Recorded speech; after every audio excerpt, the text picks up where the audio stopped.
Well, I think we have Mayuresh Joshi who's joining us on the show. Hi, Mayuresh. Good to see you in. Mayuresh, any view on these EMS companies? All of them buzzing. You have a tailwind that's coming from the government of India.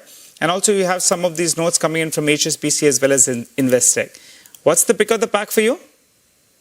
Afternoon, Nigel. No, I think the kicker also is that the PLI schemes that the government has announced also a step in the right direction. Add to that, I think the expectations for a whole host of these players in terms of actually moving up the value chain by improving their ODM component, which is the original design manufacturing component, which has better margins, obviously acts as a kicker as well.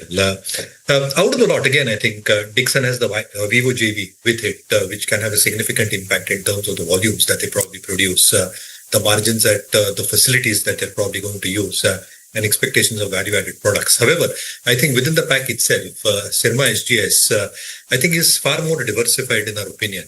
I think the exposure that they've probably got, automotive is around 24%, industrial and consumer is close to 30%. Margins are extremely high at 12%. And they're doing pretty well. I think the two or three aspects in terms of growth avenues that the company has put forth. And the most interesting part in terms of the presentation has been the PCB market size. The import market size and the deficit that probably happens is still around 80,000 odd crores, which is a huge gap to fill. And if they are doing it very, very successfully, all these EMS players, I think better margin, execution, volumes, revenue, operating leverage, everything can probably play out along with the existing model that they probably got. Valuation sky high for the space as a whole. But I think SYRMA probably remains top of the rack in my opinion compared to the rest. All right, hold on to that. I just want to pull up Lodha. Interesting chart out here. Lodha, you should pull up the cash market as well as the future rates. There's a big difference that we're seeing currently out there. So you need to keep an eye out on that. That's Lodha. Just take a look at that. In the cash market, it's close to $1,200. In the future space, I think we should actually refresh that. It's at around 1,190 rupees as we speak now on Lodha. In cash market, there's, a big surge that we're seeing out there.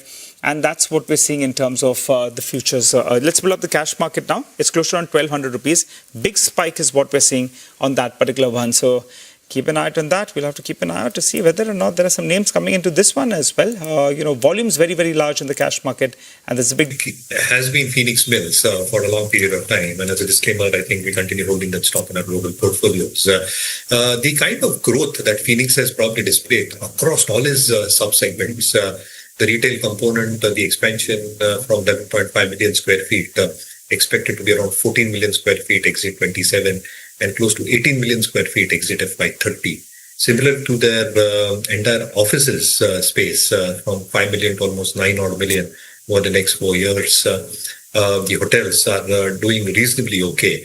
The key additions are going to be significant over the next few years as well, from almost 588 keys to more than 2,000 odd keys as we go ahead. And the residential projects that they're probably doing are probably moving in this right direction as well. So the kind of EBITDA they reported, Nigel, in FY26, for all these segments combined together, around 2,600 crores. Retail was the biggest contributor at around 2,200 crores. The cash flows close to 2,100 crores. The net debt to EBITDA has probably come down. The margins have probably expanded year on year to 60% on the EBITDA front. And therefore, from a real estate perspective or a developer perspective, I think it is far more diverse in its offerings. And all its offerings are probably steady state and doing well.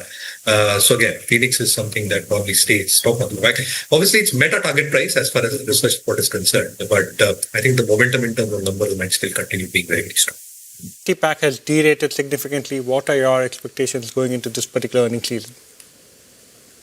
Afternoon, Vivek. No, I think very muted. And I think the expectation also from TCS to begin with is extremely muted as we speak.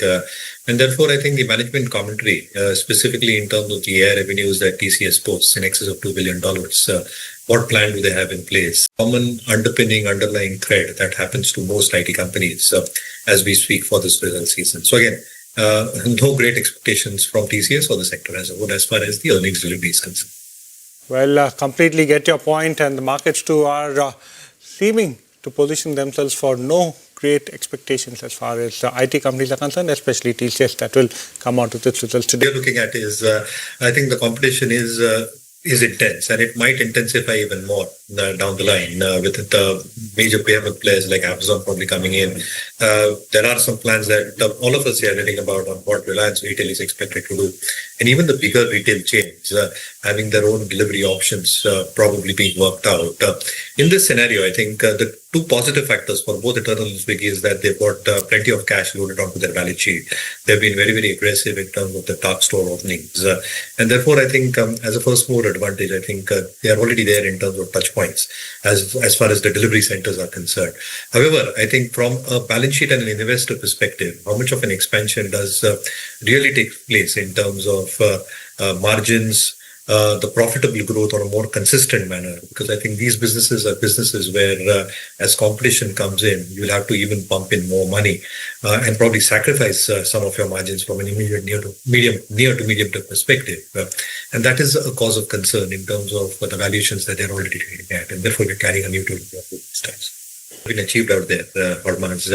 And now I think we remain constructive in terms of SciLife within the mid-cap pharma space as a CDMO offering that SciLife has got, the kind of expectation that one really has in terms of the margins that they post next to 30%. I think extremely robust and continue to remain so. In our swing portfolios, we've got Newland Labs because our own sense is that the CSM portfolio that Newland probably has.